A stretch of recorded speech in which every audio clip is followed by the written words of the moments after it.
Hi, I'm Dr. Deb Butler, and you are listening to Thinner Peace and Menopause and Beyond. This is episode number 415. Welcome to Thinner Peace and Menopause and Beyond. This is Dr. Deb Butler, Master Life and Weight Coach, and as always, your coach. If you're a woman and you're smart and you're successful and you've been struggling with weight your whole life, and now menopause is making it harder than ever, and you are ready to make this the last time you ever have to go on a diet again, then this podcast is for you. Stay tuned. Well, hello, all my dear friends all over the world. I'm talking to you. You can see me and you can hear me. You can always see me on my website, or you can hear me exactly where you're listening to me on my podcast. But I'm doing both on video and audio. So you have two different ways of being able to see me and listen to this now. And this is episode number 415.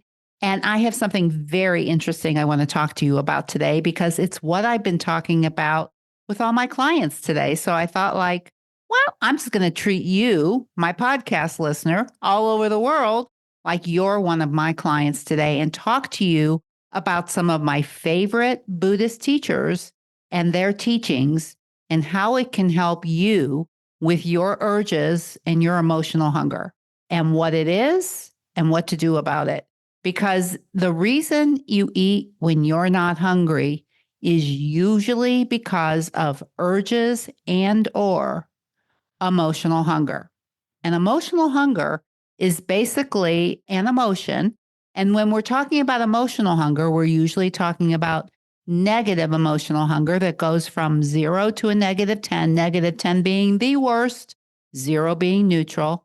We're talking about a number, and we're also talking about urges, which is a feeling, emotional hunger, an urgent desire, the desire to do something or eat something when you don't want to be doing it.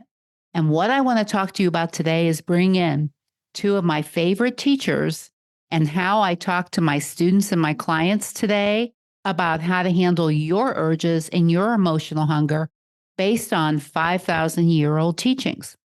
You do not have to be a Buddhist in order for you to hear this information and use this information.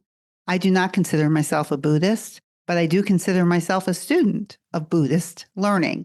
Two of my favorite teachers are Pema Chödrön and Kristen Neff. Now, one of the books that I recommend in my group classes and with my personal private clients is Pema Chödrön's book on taking the leap. And it's really a wonderful book because one of the things that she talks about, and she uses this Buddhist term called Shempa. And Shempa basically is a hook or a pull that you feel inside your body to do something that you wish you wouldn't do.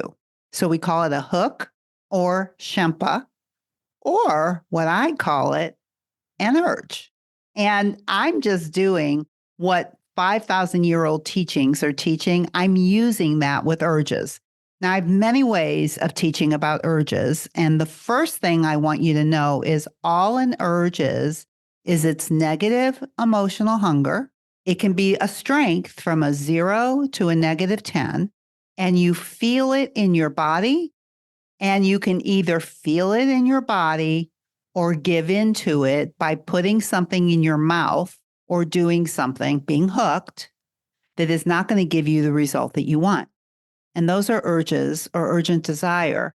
And emotional hunger can be an urge, or it can also just be sadness, depression, anger. And it goes from a 0 to a -10 too. -10 is the strongest that you could possibly feel, and 0 is neutral. And what I always teach is being able to decide how strong any of this is. Now, when we're learning from Pema Chödrön in her book, Taking the Leap, and talking about Shempa, what she's talking about is what to do when you feel this hook. And I'm telling you what to do when you feel an urge. And I'm just following Pema's 3 steps that she has in her book, Taking the Leap on Shempa. And I know she doesn't mind if I use it as long as I tell you it's from her. She's like one of my very, very favorite teachers, and she's written so many books. And she just has a way of explaining things in a way that just makes sense. So let's just say you're having an urge for I'm just going to say cookie. Or for me, in the old days, it was potato chips. And the thought that I have on what's creating this urge is I love potato chips and I can't stop eating them. And when I think this to myself, it gives me this urgent desire to want to eat potato chips. So thoughts create urges.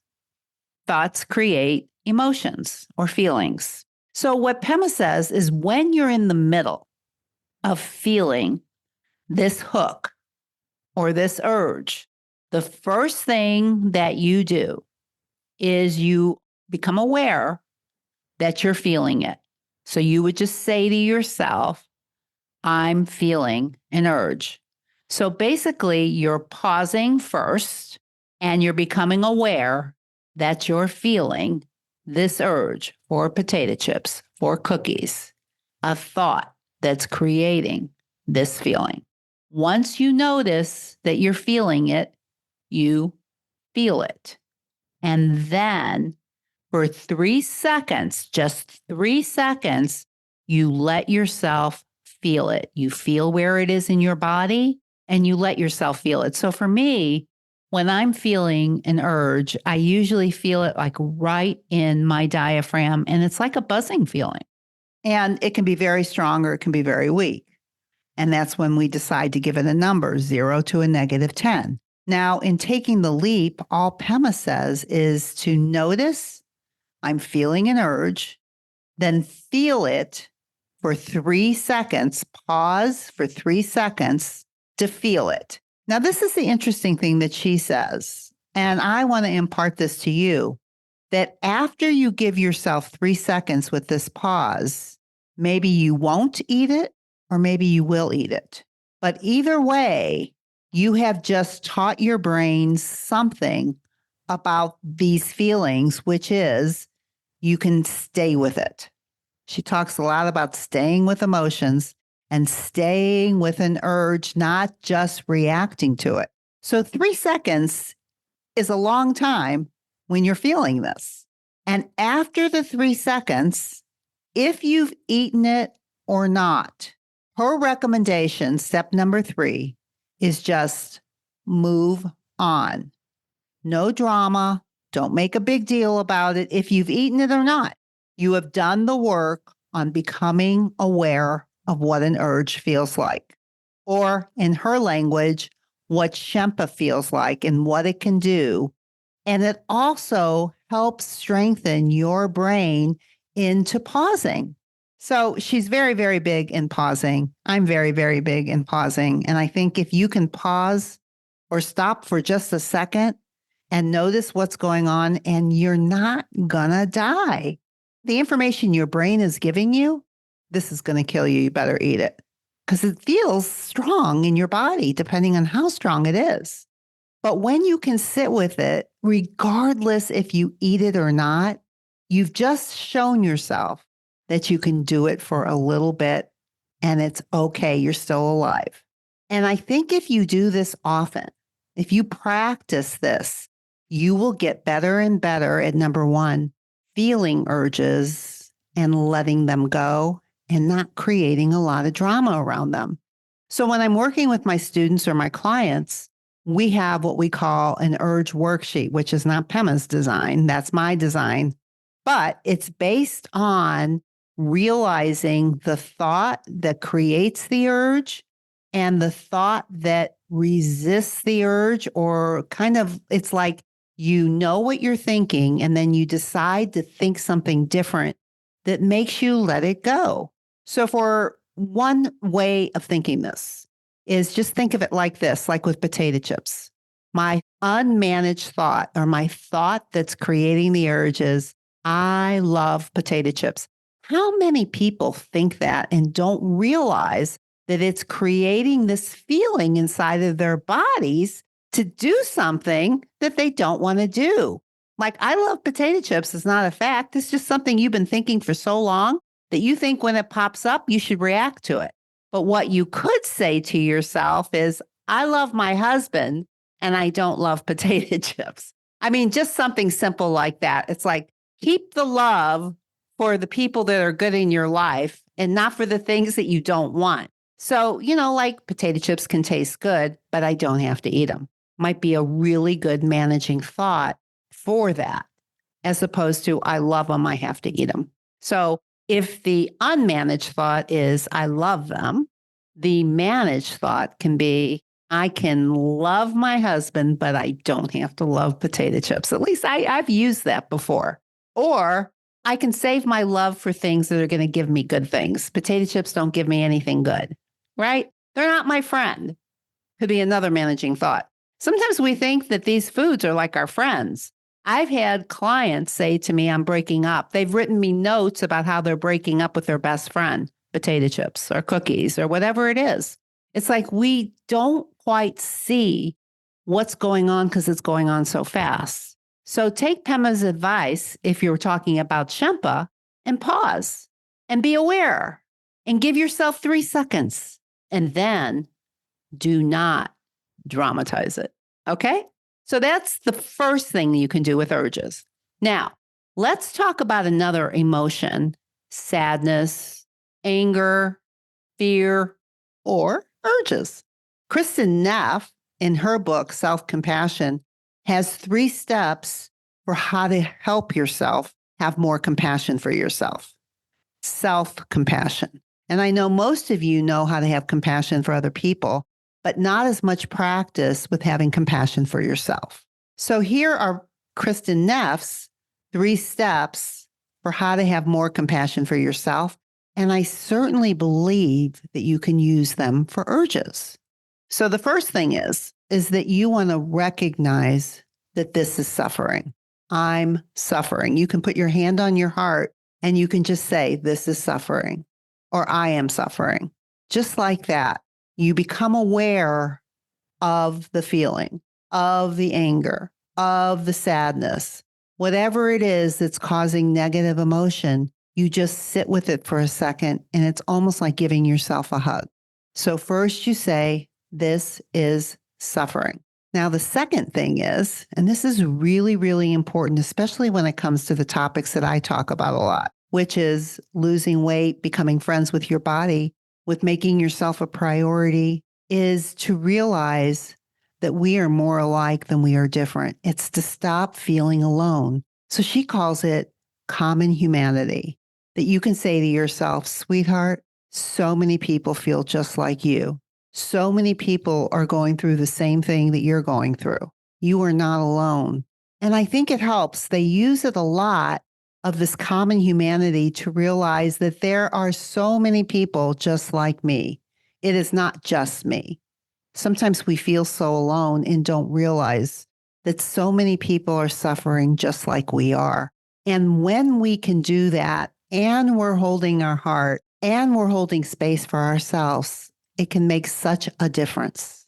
And the third step that she uses is that once you realize that you tell yourself this is suffering, you're aware and you name it. Now, the suffering can be an urge. I really believe you can call it, this is suffering, this is an urge. And number 2, that common humanity is like there are a lot of people just like you that are having urges just like you and who want to stop feeling helpless, who want to feel like they're more in control. There are so many people just like you. I am not alone. You are not alone, depending if you're talking to you or you're talking about you to yourself. I am not alone. Many people are just like me. Many people have urges just like me. And then the third step is how to talk to yourself as your most beloved, how to talk to yourself as your own best friend, right? Because sometimes when we talk to ourselves, we use the worst language and we say the meanest things. It makes us feel worse and we don't realize it. We think we're helping ourselves by being mean. We think we're helping ourselves by punishing ourselves.